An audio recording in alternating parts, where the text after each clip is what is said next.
If I asked you to draw a tree, how would you do it? Like this? Is this really what a tree looks like? This drawing is an abstract idea of a tree. It is simplified to its most basic parts. It does not show an individual tree in nature. Instead, it's a concept of a tree. Now look at this drawing.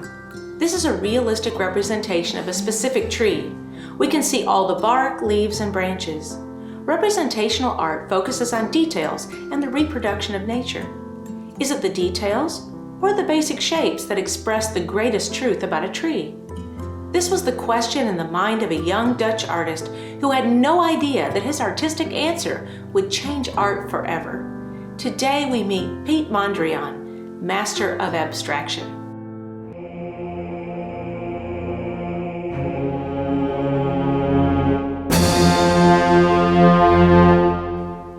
Piet Mondrian didn't set out to change the world of art. In fact, his early work was the most ordinary art you can imagine. Peaceful landscapes of Dutch windmills and fields were very popular with customers, and Mondrian made a living copying the works of master painters and creating his own decorative scenes.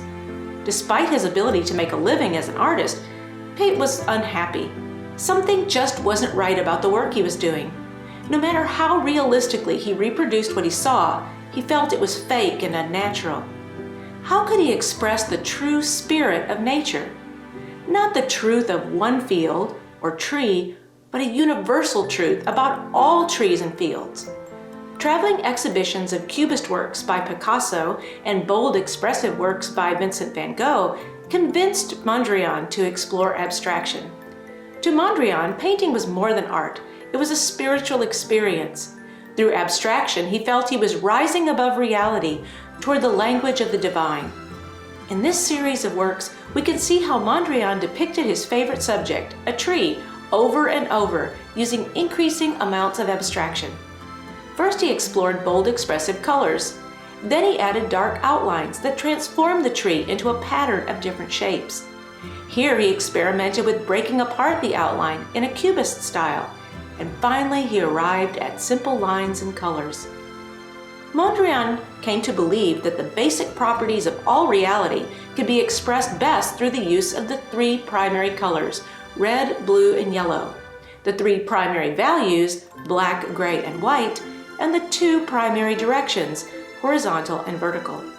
He worked with balance and harmony. It was sort of a mathematical equation in paint. Before we think Mondrian was just some rigid guy who was good with a ruler and a paintbrush, there was a fun side to him as well. Almost as much as he loved art, Mondrian loved music, especially jazz. He listened to music while he worked in his studio, and it inspired him to create bold patterns of colors that blinked and flashed across the canvas. Mondrian loved to dance, and we can see the joy of musical rhythm in this piece called Victory Boogie-Woogie. This was his last painting, and it was discovered in his studio after his death, unfinished.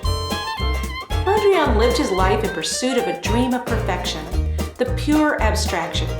He saw art as a way to rise above the evils of the world and allow the mind to dwell in the simple and plain order of universal truth. Piet Mondrian's works bring us closer to understanding the spirit of nature. What do you think?